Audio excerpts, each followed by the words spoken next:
चलिए, हम लोग को हिस्ट्री क्लास में मौर्य साम्राज्य शुरू करना था। एक बार आवाज हमारी अगर पहुंच रही है तो एक बार ऑनलाइन वाले बच्चे कमेंट कर दीजिए। चलिए, आवाज जा रही है। अब देखिए, तो वहां जा रही है तो यहाँ तो जीबे करेगा। अब देखिए, मौर्य साम्राज्य के बारे में हम लोग को देखना था। तो पहले देखिए, हम हेडिंग डालते हैं। पहले हेडिंग से पहले समझिए कि मौर्य साम्राज्य, मौर्य साम्राज्य को हम लिख सकते हैं मौर्य वंश। मौर्य वंश को हम लोग लिख सकते हैं मौर्य काल। देखिए, इसका 3 नाम हम दिए हैं आपको, पहला, दूसरा, तीसरा, तीनों एक ही नाम होगा, मौर्य साम्राज्य, मौर्य काल और मौर्य वंश। अब देखिए, हम लोग देखें कि कैसे इससे पहले हम लोग पढ़े थे अर्यक वंश, इसके बाद हम लोग पढ़े थे शिशुनाग, इसके बाद हम लोग पढ़ेंगे नंद वंश। इस सब का वंश नंद वंश किस तरीके से समाप्त हुआ, इसका अंत हुआ, उसके बाद हमारा मौर्य साम्राज्य आया। पहले हमको इसको जानना होगा। तो देखिए, इसको जानने के लिए अब मौर्य साम्राज्य में पहले जितने लोग हो रहेंगे, जितने कुछ प्रतापी शासक रहेंगे, उनके बारे में हमको देखना होगा। तो जैसे कुछ प्रतापी शासक का नाम यहीं पर देखिए, जिसके बारे में हम लोग पढ़ेंगे, और उस शासक कौन कौन है। तो इसमें हम लोग पढ़ लेंगे चंद्रगुप्त मौर्य,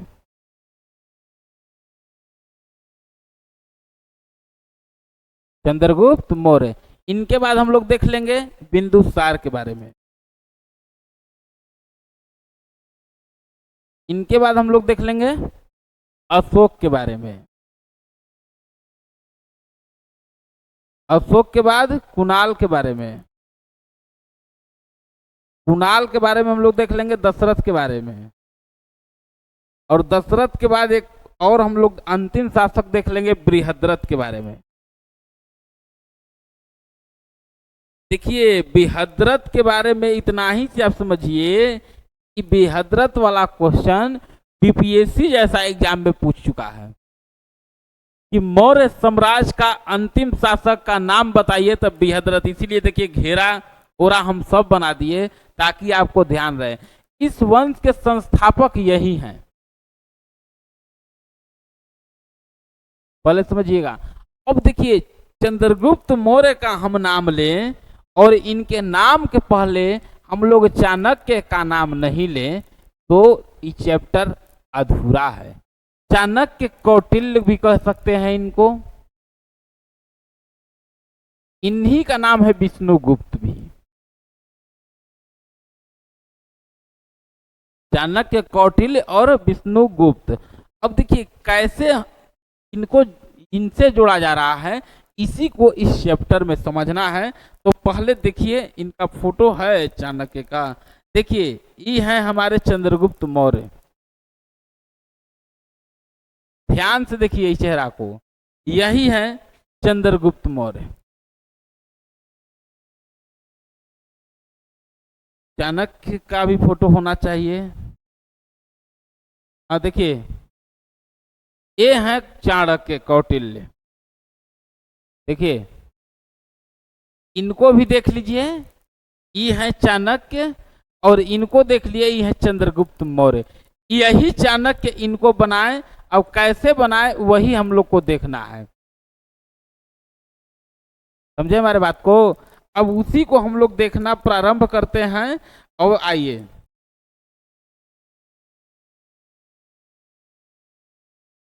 देखिए, अब हम एक कहानी आप लोग को बताने जा रहे हैं। एक मौर्य साम्राज्य में एक कहानी आपको हम बताने जा रहे हैं।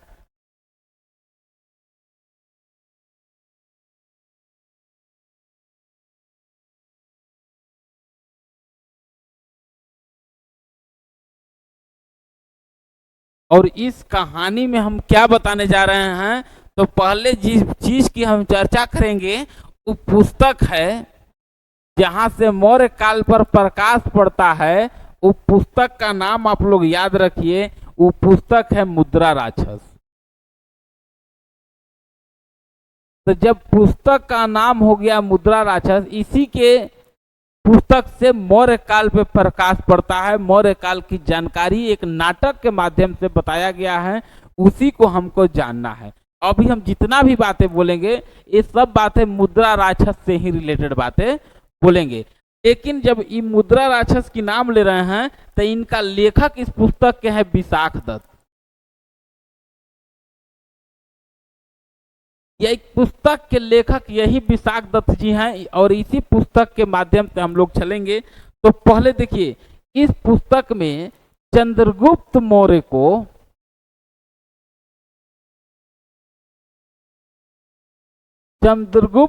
को निम्न कुल का बोला गया है। निम्न कुल ब्रिसल यानी निम्न कुल। लेकिन इसी चंद्रगुप्त मौर्य को बौद्ध धर्म यानी बौद्ध ग्रंथ और जैन, ये दोनों ग्रंथ कह सकते हैं कि ये दोनों ग्रंथ इनको क्षत्रिय बोला है। समझिए अब कैसे बोला, ये विवाद का विषय, इसलिए हम अभी बता रहे हैं आपको। मुद्रा राक्षस जिसकी कहानी हम लोग अभी सुनेंगे, वो कहता है चंद्रगुप्त मौर्य को कि निम्न कुल के हैं, लेकिन बौद्ध ग्रंथ जैन ग्रंथ कहता है कि नहीं, क्षत्रिय हैं। ये नहीं समझिए कि ये लोग निम्न कुल के। क्यों? तो जो जिस धर्म में रहता था वो लोग बहुत बड़ाई करते थे। तो देखिए, चंद्रगुप्त मौर्य और चंद्रगुप्त मौर्य के बाद हुए बिंदुसार, फिर अशोक। तो ये चंद्रगुप्त मौर्य तो हम लोग देखेंगे, ये अपना प्रांत संलेखन विधि से खत्म करेंगे। बिंदुसार आजीवक संप्रदाय और अशोक पूरा बौद्ध धर्म की सेवा करेंगे। इसीलिए बौद्ध जौन कहता है कि ये नहीं समझिए कि ये निम्न कुल को हैं, ये क्षत्रिय कुल के हैं। तजी कुल कहाँ चलता था? तजी मौर्य वंश चलता था पिपली वन उत्तर प्रदेश में, और वहीं पर मौर्य ये लोग का खानदान है, वहीं पर ये लोग का राजा है। अब वही मौर्य वंश के चंद्रगुप्त मौर्य हैं, तो मतलब ये क्षत्रिय हैं। और ब्राह्मण ग्रंथ कहता है कि बढ़िया हुआ कि हमारे में नहीं आए ये लोग। ब्राह्मण ग्रंथ कहता है कि ये शूद्र थे। अब क्यों हम बता रहे हैं, ये आज तक इतिहासकारों के बीच में विवाद की विषय रही है कि चंद्रगुप्त मौर्य का कुल क्या था, निम्न कुल के थे या क्षत्रिय कुल के थे, शूद्र कुल के थे। तो आपको विवाद वाली क्वेश्चन नहीं पूछेगा, इसीलिए हम देखिए तीनों के बारे में बता दिए। अब इसको हटाते हैं और हम लोग चलते हैं। अब हम लोग मुद्रा राक्षस की बात कर रहे हैं। अब मुद्रा राक्षस के अनुसार समझ करिए कि ये हमारा भारत है। सपोज करिए कि भारत है, और उस समय यहाँ पर ये जो ब्यास नदी है और इसके इधर ये सब पर एक व्यक्ति थे धनानंद। अब धनानंद कौन थे? तो हम लोग देखे थे कि धनानंद कौन थे, तो ये नंद वंश के थे। और इन्हीं के ठीक ऊपर इन्हीं का जो एक तरह से कह सकते हैं वंश से एक थे, क्या उनका नाम था? कोई बताएगा? पिछला क्लास में बताए हुए हैं, महापद्मनंद। और ये महापद्मनंद भी गैर क्षत्रिय हैं, पहले समझिएगा एकदम। नए बच्चे भी होंगे, ध्यान से देखिएगा बाबू, एकदम बेसिक पढ़ा रहे हैं। महापद्म, अभी हम मौर्य से भी पीछे, अभी नंद वंश में चल रहे हैं, यहीं से मौर्य साम्राज्य की उत्पत्ति आगे होगी। अब नंद वंश में ही थे महापद्मनंद, और एक गैर क्षत्रिय थे। अब ये कैसे तक गैर क्षत्रिय शासक है, तो ये राजा कैसे बने? पहले तो सभी क्षत्रिय शासक ही राजा बनते थे। तो इसी नंद वंश में देखे हम लोग कौन कौन, तो नंदीवर्धन थे, इनके बाद यही महापद्मनंद आए, और इनके बाद यही धनानंद आए। महापद्मनंद को बोला गया कि ये दाढ़ी नाई बनाने वाले व्यक्ति थे, जो राजा नंदीवर्धन का ये बाल दाढ़ी बनाते थे और देखने में बड़ा सुंदर थे। और जब ये उनके घर जाते थे दाढ़ी या बाल बनाने के लिए, उस समय इन्होंने नंदीवर्धन के पत्नी अर्थात रानी को ही ठग लिए। और रानी को जब ठग लिए तो रानी ही जब प्रेम में आ गई, तो नंदीवर्धन का जैसे ही मृत्यु हुआ, मार दिया लोग, उसके बाद यही राजा बने। रानी का समर्थन है, ये है कि हाँ यही राजा बनेंगे और ये राजा बनिए। और महापद्मन के बारे में दो बातें एकदम याद रखिएगा। एक याद रखिएगा, सर्वछत्रात्मक, सर्वछत्रात्मक और उग्रसेन, ये दोनों उपाधि हमेशा पूछता है महापद्मन के बारे में। ये सर्वछत्रात्मक, तो अभी बताएं ये क्षत्रिय नहीं है, तो यहाँ छत्रात्मक मतलब आप समझ गए, क्षत्रिय। सर्व मने सभी, सभी क्षत्रियों का नाश करने वाला। इसलिए देखे कि मत्स्य वगैरह ये सब जितना देख रहे हैं ये सब जीते थे, यही धनानंद को मिला था। तो अब ये हुआ उग्रसेन, भारी भरकम सेना का स्वामी। ये दो उपाधि महापद्मन के कोश से आ सकता है, एक सर्वछत्रात्मक की उपाधि और उग्रसेन की उपाधि। सर्वछत्रात्मक मतलब सभी क्षत्रियों का नाश करने वाला, उग्रसेन का मतलब भारी भरकम सेना का स्वामी। ये दो बातें समझ गए। उसके बाद जब ये धनानंद के बारे में अब हम लोग चलते हैं,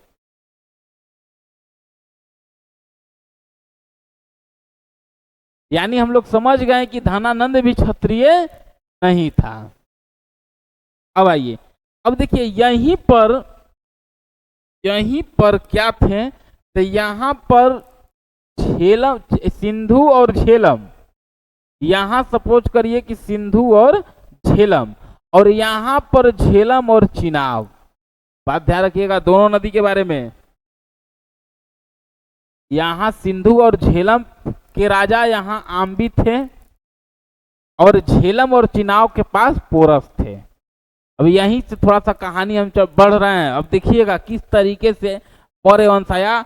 और धनानंद बहुत प्रतापी शासक था, और धनानंद पब्लिक पर 64-65 प्रकार का टैक्स लगाया था। पब्लिक एकदम इससे परेशान थी कि कोई मुक्ति दिलावे धनानंद, लेकिन ऐसा दूर दूर तक संभव होते नजर नहीं आ रहा। अब यही आम्बी का जो था, तो यहीं पर थे तक्षशिला विश्वविद्यालय, और तक्षशिला के ही प्रोफेसर थे चाणक्य, जो ब्राह्मणों के हेड भी हुआ करते थे, चाणक्य, कौटिल्य, और इन्हीं का नाम था विष्णुगुप्त। एकदम बात समझिएगा, एकदम विष्णुगुप्त उन्हीं का नाम है, तक्षशिला के विश्वविद्यालय के थे। और इधर से हम लोग देखे हैं, इधर से सिकंदर की आक्रमण होती है। सपोज करिए, तो पहले आम्बी अधीनता स्वीकार करता है कि पोरस? आम्बी। पहले आम्बी अधीनता स्वीकार करता है, मतलब इस साम्राज्य सिकंदर में मिल गया। और तक्षशिला विश्वविद्यालय के प्रोफेसर थे चाणक्य, विष्णुगुप्त, तो ये सिकंदर से कभी मिले होंगे, और इस बात की पता धनानंद को थी। पोरस को हराया, और पोरस अधीनता ने स्वीकार किया, पोरस हारा हाइड्रेस पिच में। उसके बाद इसको हराने के बाद भी इसको साम्राज्य दे दिए सिकंदर। और यहीं से हुआ कि अगला दिन ब्यास टपना है इधर, तई तो धनानंद का इलाका था, तो सेना आराम कर रही थी।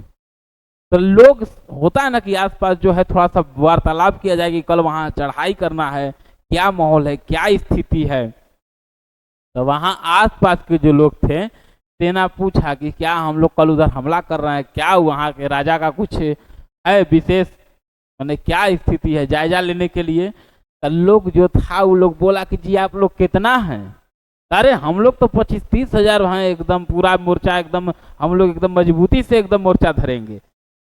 बोले सब कि उतना तो ये हाथी रखे हुए हैं। अगला दिन जैसे ही सिकंदर बोला आक्रमण, तो सेना खड़ा हो गया लोग कि देखिए हुजूर आप अपने मार लीजिए, उधर हम लोग नहीं जाएंगे। दूसरे के हाथ से मरने से बढ़िया है कि आप ही मार दीजिए, लेकिन हम लोग उधर नहीं जाएंगे। और यही आप लोग क्वेश्चन देखते हैं कि सिकंदर की सेना ब्यास नदी पार करने से इनकार कर दी। सिकंदर की सेना ब्यास नदी पार करने से इनकार कर दिया।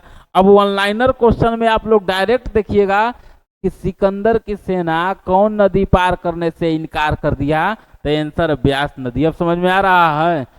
अब जब यहां से सिकंदर अब लौटने लगा, और रास्ता में सिकंदर की मृत्यु हो गई। उसके बाद धनानंद बड़ा खुश है। उसके बाद टैक्स 64 कम होगा कि और बढ़ेगा? तो और बढ़ेगा। अब जिसके डर से सिकंदर भागा हुआ है वो राजा फौरम न पकड़ा हुआ है। अब हुआ कि ये अपने पाटलिपुत्र में एक भोज का आयोजन किए। पाटलिपुत्र में एक भोज का आयोजन किए और इसमें सभी को निमंत्रण दिए। तो ब्राह्मणों के हेड थे हमारे चाणक्य जी भी, विष्णुगुप्त। अब जब चाणक्य जी थे तो इनको भी लगा कि हम भी चले, जीते हैं, बधाई दे देते हैं। तो ये भी बैठे, भोजन वोजन आया, ये भी भोजन कर रहे हैं। बीच भोजन में ही धनानंद आया, बोला कि खड़ा होइए, आपको कौन बुलाया है? मतलब कि अपमानित किया चाणक्य को। उसी समय चाणक्य जी ने भी अपना शिखा को बांधा। देखिए यही शिखा को अपने बांधे कि अब जब तक तुमको हटा न दे तब तक इस शिखा अब नहीं खुलेगा। समझिएगा, यहीं पर चाणक्य जी अपमानित हुए और पूरे जनता को भी खराब लगा कि चाणक्य के साथ इस तरीके से नहीं करना चाहिए था, लेकिन कोई कर क्या सकता था। चाणक्य जी उसी समय अपना शिखा बांधे कि अब इसको हराएंगे, तुमको हटाएंगे, तभी हम इस शिखा को खोलेंगे। अब ये बात कौन सोच रहा है? जिसके पास एक भी सेना नहीं है। किसके लिए सोच रहा है? जो सिकंदर के डर से, सिकंदर भी जिसके डर से भाग। समझिएगा, कौन हराने के लिए कह रहा है? जिसके पास एक भी सेना नहीं है, मामूली शिक्षक हैं। किसको हराने के लिए? जिसके डर से सिकंदर भागा है। यही ना कह सकते हैं कि सिकंदर भागा है। अब ये आप लोग समझ गए। अब ये चले गए, अपना जो पेमेंट मिलता था वो पेमेंट से अपना सेना बढ़ाते थे। कौन? चाणक्य जी। और एक बार सेना बढ़ा के मजबूती से पाटलिपुत्र में अटैक किए, और पाटलिपुत्र में अटैक किए, लेकिन हारे, पूरी तरह हारे। कोई सेना मरा, कोई सेना भागा, ये खुद जंगल में भागे। जनता भी परेशान था कि कोई हमको मुक्ति दिलावे। जंगल में गए, देखे कि एक घर से एक रोशनी आ रही है, वहां अंदर में कुछ लोग हैं। खिड़की पर गए और माताजी वहां, बच्चों के माताजी बच्चों के लिए खिचड़ी लेके आई। गरम खिचड़ी था, खिचड़ी लेके आई। और बच्चा जैसे ही हाथ डाला बीच में, वैसे ही जोर से बच्चा चिल्लाया। तो माँ दौड़ी दौड़ी उसके पास आई और बोली कि क्या हुआ? तो बोला कि हमारा हाथ जल गया। ये सब घटना चाणक्य खिड़की से देख रहे हैं। तो जैसे ही उसकी माँ बोली कि एक तो मूर्ख चाणक्य है, चाणक्य भी भारी चिंता में कि हम तो कुछ किए भी नहीं है, हमारा नाम ले रही हैं। ये एक तो मूर्ख चाणक्य है और दूसरा मूर्ख तुम है। एक तो मूर्ख चाणक्य है। क्या? तो एक गरम जैसे चाणक्य जो है, तो चाणक्य हमला बीच में कर रहा है। अरे जैसे ये पटना है बीच में, तो पटना को हमला करेगा तो राजा तो जीतिए ना जाएगा। लेकिन धीरे धीरे किनारे किनारे तुम खिचड़ी को खाओ तो बेहतर रहेगा। धीरे धीरे सब आ जाएगा और तुम धीरे धीरे सब खा लोगे। इतना सा बात चाणक्य को भी समझ में नहीं आ रहा। तो चाणक्य को लगा कि ये महिला सही कह रही हैं। अब फिर से ये चले गए। अब जब चले गए तो फिर से सेना बढ़ाने लगे, तक्षशिला पहुंच गए अपने। और यहाँ धनानंद है, ये है। तो जब ये तक्षशिला पहुंचे तो फिर जो पेमेंट मिलता था उस पेमेंट से ही सेना बढ़ा रहे थे। और सेना बढ़ा रहे थे, और सिर्फ सेने नहीं बढ़ा रहे थे। अब इस बार वो महिला का भी बात माने। अब किनारे से जो आंबी का क्षेत्र जो विदेशियों का के कब्जे में था, उसको जीत गए सेना बढ़ा के। विदेशियों से निजात दिलाए वहां के लोगों को। लोगों ने बोला कि बस बस, चाणक्य और चंद्रगुप्त मौर्य को लोग हीरो समझने लगा उस समय कि यही है जो हम लोग को हर चीज से निजात दिलाएंगे। अब धीरे धीरे यहीं पर एक राजा थे, हिमालय के राजा पर्वतक। और यही हिमालय के राजा प्रवर्तक का सहयोग मिला किसको? चाणक्य को। अब देखिए यहीं पर चाणक्य नीति जो बहुत फेमस है, लोग कहता है कि चाणक्य नीति और चाणक्य नीति, तो धनानंद के ही सेनापति थे भद्रसाल, इन्हीं के सेनापति थे सटकार। इन लोग को आपस में मिलाए और उसके बाद ये जीत गए, और जीतने के बाद इस सब पर अधिकार हुआ। अब सब पे अधिकार हुआ तो आप इतना ही से समझिए, सब पे अधिकार हुआ तो चंद्रगुप्त मौर्य को भारी चिंता, चाणक्य को भारी चिंता है। क्या चिंता है? कि इतना बड़ा साम्राज्य तो हम जीत गए, लेकिन इसमें राजा कौन होगा?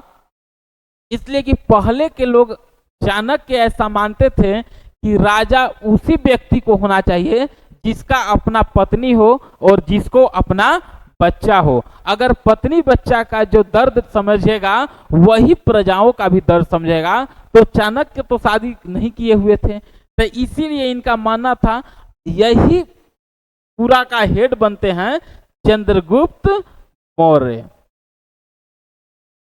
अब समझिए कि चंद्रगुप्त मौर्य कहां से आए।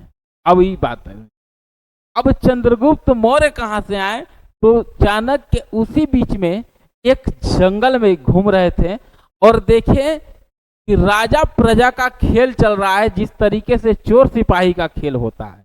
तो राजा प्रजा का जब खेल हो रहा है तो उसी खेल में देखे कि एक बच्चा है जो चंद्रगुप्त मौर्य नाम है और इस राजा का रोल कर रहा है और बहुत अच्छा राजा का रोल कर रहा है। तो होता क्या था कि ये बोले कि बस इस बच्चा को हम ट्रेंड करेंगे और पढ़ाएंगे लिखाएंगे। तो उस समय गार्जियनों के बच्चे बहुत ज्यादा हुआ करते थे, तो लोग गार्जियन से मांग के कोई गुरु अपने से लेके चल जाते थे, गार्जियन की अनुमति लेके। अब गए इन लोग के गार्जियन, तो होता क्या था कि पहले के 4 गो 5 गो 6 गो भाई हैं, अगर कोई गुरु मांग देता ऐसे ही दे देता था तो कि हाँ हाँ ले जाइए। अरे उस समय छोड़िए, अगर आज भी जिसका एक संतान है, अब बढ़िया गुरु पहुंच गए कि सुनिए इस बच्चा को दे दीजिए हम पढ़ाएंगे लिखाएंगे, तो जेकर एक बच्चा है आज भी कह देगा कि एकदम ले जाइए, दिन भर बदमाशी करते रह रहा है, ले जाइए कम से कम एगो पढ़ेगा तो बढ़िया। ये अलग की बात है कि आज के माता पिता केयर करेंगे, उस समय केयर भी नहीं था। वही चंद्रगुप्त मौर्य हैं।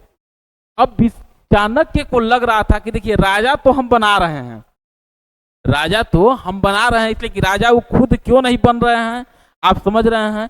क्योंकि चाणक्य का ही मानना था कि उस व्यक्ति को राजा होना चाहिए जिसका पत्नी और जिसका बच्चा हो। जो पत्नी और बच्चों का दर्द नहीं समझेगा वो प्रजा का दर्द नहीं समझ पाएगा।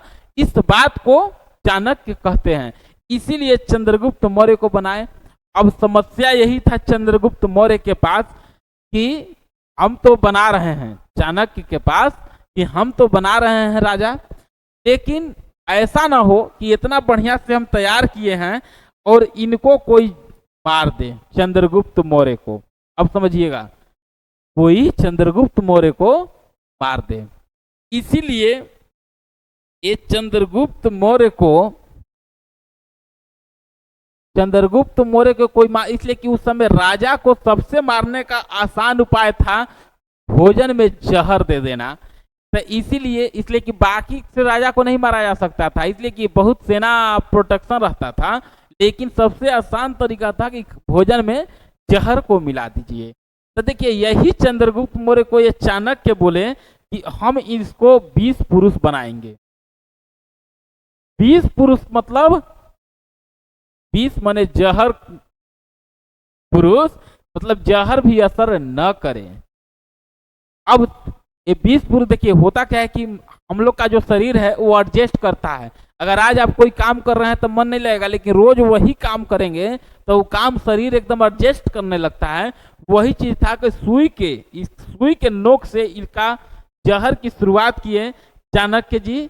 बोले कि इनको 20 पुरुष बनाएंगे, और चंद्रगुप्त मौर्य को पता नहीं है, अगर किसी को बताना है कि हम आपको जहर पुरुष बना रहे हैं 20 पुरुष, तो वो कहेंगे कि जी जरूर, या चक्कर नहीं हमरा बुझा रहा था, इसलिए बताना नहीं है, बिना बताए देना है। तो जब ये दिया गया तो हुआ कि जैसे जैसे डोज बढ़ते गया और डोज बढ़ते गया तो अब जहर का डोज तो बढ़ गया है, तो चंद्रगुप्त मौर्य पर तो कोई असर नहीं है।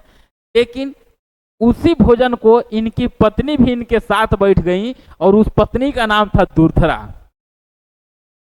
दुर्धरा भी उस भोजन को बैठ गई उनके साथ खाने के लिए। चंद्रगुप्त मौर्य को तो पता नहीं है कि हमारे भोजन में जहर रहता है, क्यों, ये तो 20 पुरुष है, इनके पर तो असर नहीं पड़ेगा। लेकिन जैसे ही इनकी पत्नी दुर्धरा उस भोजन को ग्रहण की, उसी प्रकार जहर अपना असर दिखाना शुरू कर दिया। चंद्रगुप्त मौर्य पर कोई असर नहीं है। तो पूरा साम्राज्य में हल्ला होने लगा कि अरे कोई जहर दे दिया दुर्धरा को। तो ये खबर पहुंचा चाणक्य के पास। तो चाणक्य पूछे कि भोजन साथ में की हुई थी। तो हाँ साथ में, तो हम समझ गए कोई जहर नहीं दिया है। तो ये उस समय जो दुर्धरा थी ये गर्भवती थी, इनको बच्चा होने वाला था, तो इनको तो नहीं बचाया जा सका, लेकिन इनका एक बच्चा हुआ, उस बच्चा का ही नाम था बिंदुसार। अब समझिएगा, बिंदुसार और बिंबिसार में लोग कंफ्यूज होता है। बिंबिसार हर्यक वंश का राजा थे और बिंदुसार ये आपको मौर्य वंश के थे। आप समझिए, अब बिंदुसार नाम क्यों, तो ये तो बचे, लेकिन इनके अंदर भी नाम मात्र जहर का अंश था, इसीलिए इनका नाम बिंदु और सार मने होता है जहर, इसीलिए इनका नाम हो गया बिंदुसार। बात समझ गए।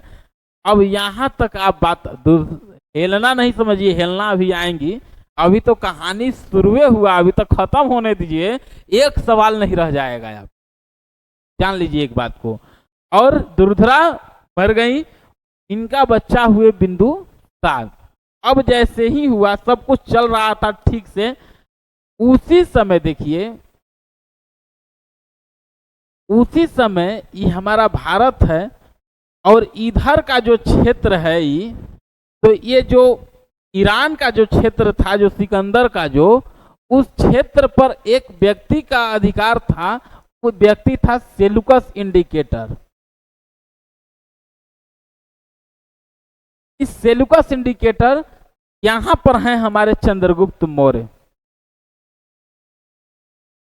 अब सब कुछ सिस्टम सही चल रहा है और सेलुकस इंडिकेटर को लगा कि हमारे सिकंदर न व्यास नहीं टपे हैं, हम टप के दिखा देंगे इस बार। और सेलुकस इंडिकेटर ने बढ़ गए। अब इधर से चंद्रगुप्त मौर्य की भी सेना बढ़ गई। अब चंद्रगुप्त मौर्य की भी सेना बढ़ गई और इधर से सेलुकस इंडिकेटर की भी सेना बढ़ गई। दोनों लोग का युद्ध हुआ। एक के दिन के बाद युद्ध में कहना पड़ा सेलुकस इंडिकेटर को कि बस करिए बस करिए बस करिए, हम युद्ध लड़ने आए ही नहीं थे। तो जी क्या चाह रहे हैं, तो हम अपने बच्ची हेलना, हम अपने बच्ची हेलना के लिए सही वर की तलाश कर रहे हैं और आपसे योग्य पुरुष कोई नहीं है। और चंद्रगुप्त मौर्य से वही हेलना की शादी होती है। बात समझ में आया। अब देखिए यहां हेलना है, उससे पहले दुर्धरा खत्म हो चुकी है, ठीक। अब यही हेलना का शादी चंद्रगुप्त मौर्य से हुआ। अब समझिए कि हारे की जीते, इतने से समझिए कि एरिया, समझिए कि एरिया, अराकोसिया, जेड्रोसिया, अब पेरिपस मदई,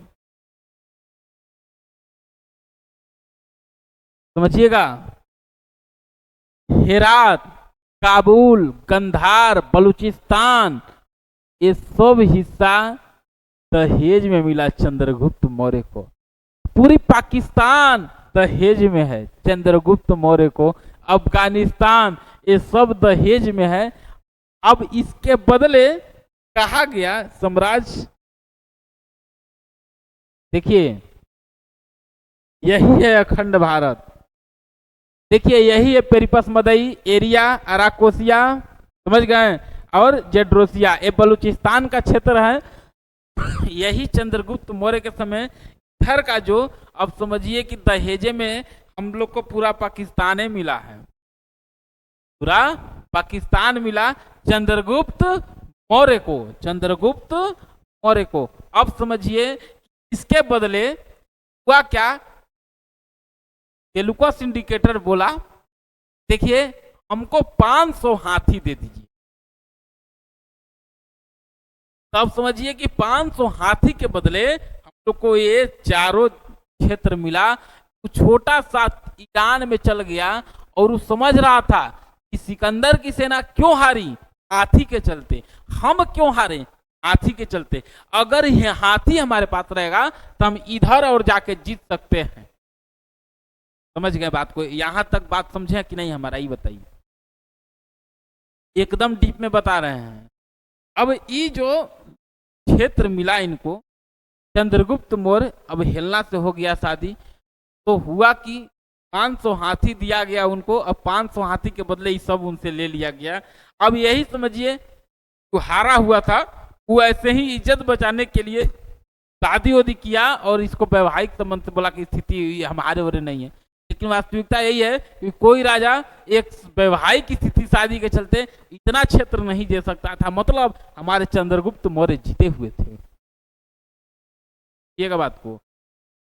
अब हुआ कि सेल्यूकस इंडिकेटर बोला कि देखिए हम लोग के यहाँ परंपरा है, अगर एक शादी करते हैं तो हम लोग अपने साथ अपने किसी हमारे घर से किसी को भेजते हैं, हम लोग अपने राजदूत को अपने, ताकि वहां के बारे में कुछ देखे।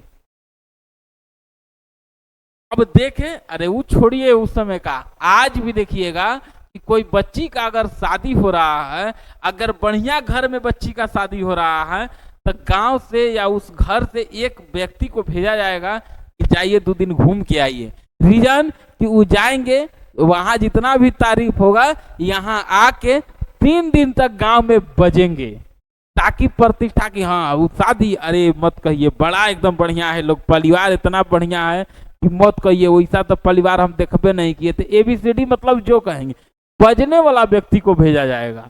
अब समझिए ठीक उसी प्रकार सेल्यूकस इंडिकेटर अब किसको भेजा, तो ये अपने एक राजदूत को भेजा, मेगास्थनीज को। यही मेगास्थनीज का जो पुस्तक एक लिखे थे इंडिका।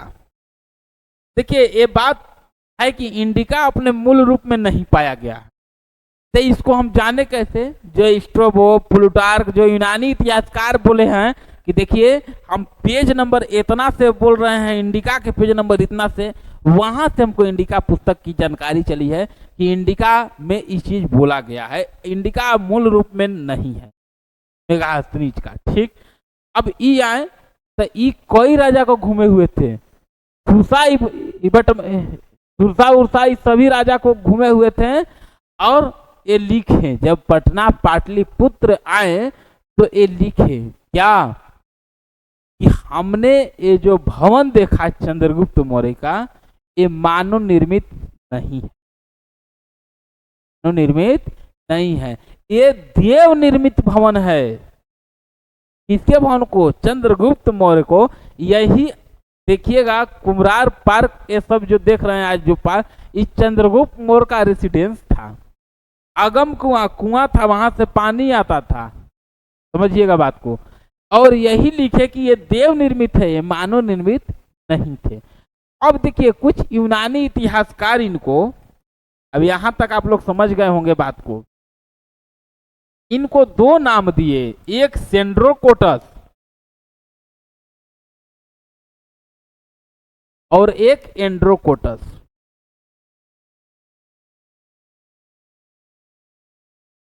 ये दोनों नाम यूनानी इतिहासकार जब दिए, सेंड्रोकोटस, एंड्रोकोटस, तो कोई नहीं समझ रहा है कि ये लोग किसके बारे में बोल रहे हैं।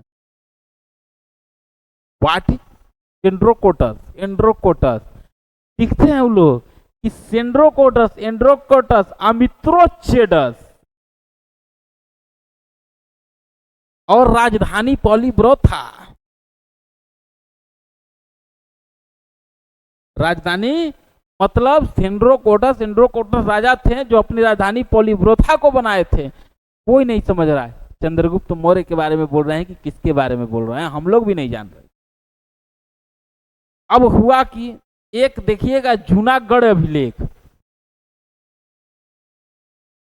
इसी अभिलेख में हम लोग देखेंगे कि रुद्रदामन ने चर्चा किया है कि भारत के एक राजा हैं चंद्रगुप्त मौर्य, जिन्होंने सुदर्शन झील बनवाया। समझ गए बात को। और एक इतिहासकार थे विलियम जोन्स। विलियम जोन्स, यही विलियम जोन्स बोले कि सेंड्रोकोटस एंड्रोकोटस ये किसी और को नहीं कह रहे हैं, ये हमारे चंद्रगुप्त मौर्य को ही लोग कह रहा है, चंद्रगुप्त मौर्य को ही कह रहा है। अब बात समझिए हमारा। तो उसके बाद जस्टिन और प्लूटार्क, कई इतिहासकार यूनानी आएंगे, उन लोग यहां तक बोला कि चंद्रगुप्त मौर्य सेना नहीं रखे थे, चंद्रगुप्त मौर्य के सेना को वो लोग डाकुओं का सेना कह दिया, डाकुओं का सेना कह दिया लोग। अब वही डाकुओं की सेना, अब देखिए सेंड्रोकोटस की जब बात करेंगे तो देखिए यही स्ट्रेबो और जस्टिन इस सेंड्रोकोटस बोले, और प्लूटार्क और एरियन यही बोले एंड्रोकोटस, एंड्रोकोटस। देखिए यही जस्टिन ये बोले कि डाकुओं का सेना है। किसके सेना को? चंद्रगुप्त मौर्य के सेना को। और जस्टिन और प्लूटार्क ने बोला कि देखिए 6 लाख सेना लेके चंद्रगुप्त मौर्य ने पूरे भारत को ही रौंद डाला। और एक बात, क्वेश्चन अगर आपसे पूछ दिया कि दक्षिण भारत विजय करने वाला, दक्षिण भारत विजय करने वाला आपको शासक बताइए पहला, तो यही चंद्रगुप्त मौर्य है, चंद्रगुप्त मौर्य। देखिए यही प्रवर्तक, देखिए चाणक्य जो विष्णुगुप्त हैं, प्रवर्तक जो हिमालय के राजा थे, और ध्यानानंद के सेनापति भद्रसाल और सटकार, इन लोग के माध्यम से ही कैसे तरह राजा बने अभी हम लोग देखें। पुष्पगुप्त जो थे एक गवर्नर थे, कहाँ के? गुजरात, यानी गुजरात पे अधिकार था, और यही सुदर्शन झील बना, यहीं पर सुदर्शन झील बना। और हम बताए थे कि ये यही दक्षिण में गए, और इस दक्षिण में ही वहीं पर स्वर्ण बेलागोला में इन्होंने क्या निर्माण, मतलब क्या, ये मतलब अपना प्राण को संलेखन विधि से खत्म कर लिए। कौन?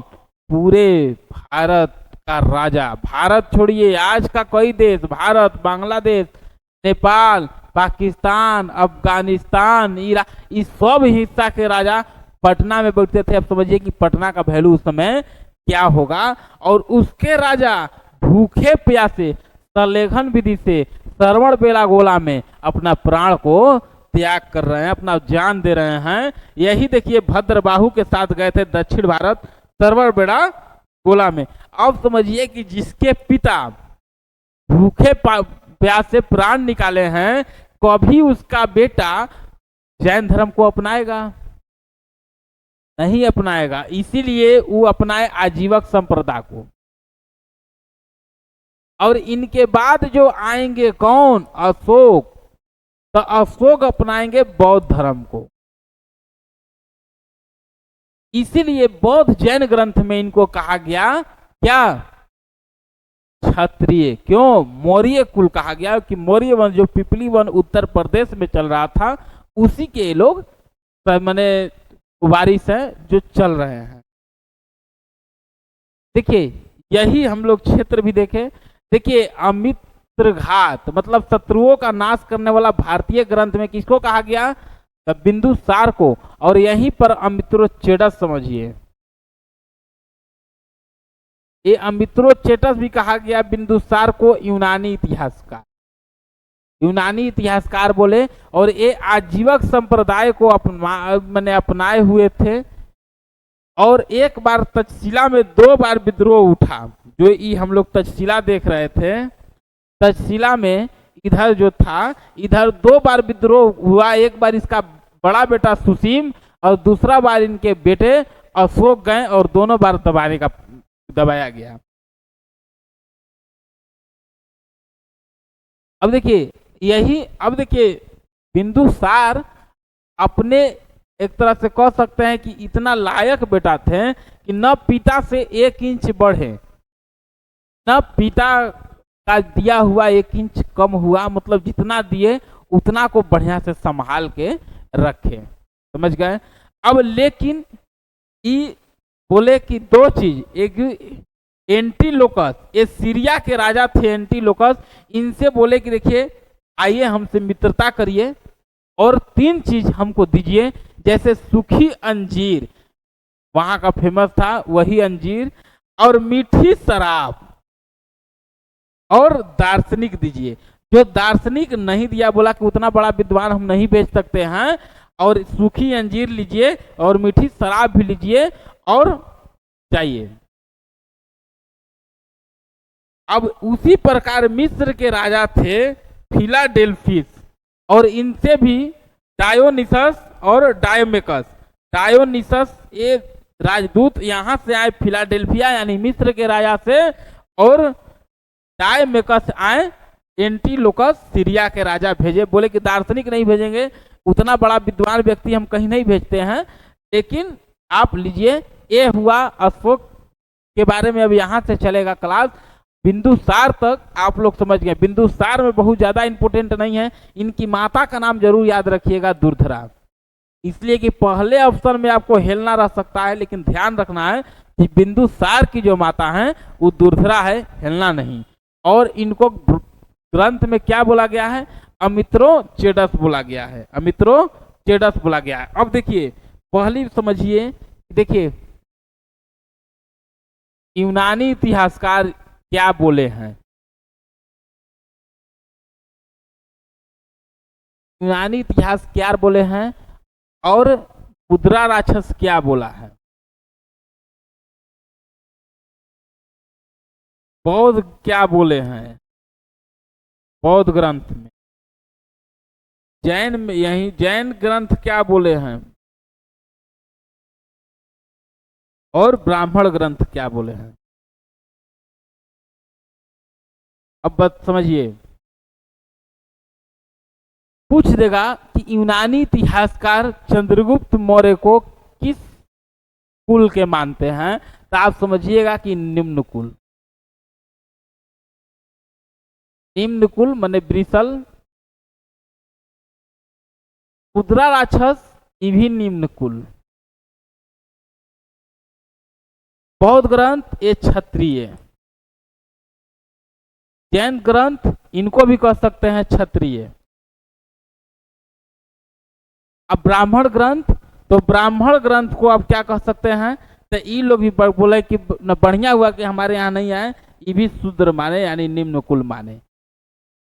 ये समझिएगा। और ये आपसे सवाल पूछेगा नहीं, सिर्फ नॉलेज के लिए बता रहे हैं कि इन लोगों में एक तरह से विवाद की विषय रही है इतिहासकारों में कि इन लोग का किस कुल से थे। इसलिए हाँ, ये संबंध दे सकता है कि बौद्ध ग्रंथ में चंद्रगुप्त मौर्य को किस कुल का माना गया है, मुद्रा राक्षस में चंद्रगुप्त मौर्य को किस कुल का माना गया है, तो वहां आपको ये डिफरेंस बताना होगा। आपको यहाँ से अशोक के बारे में देखना होगा।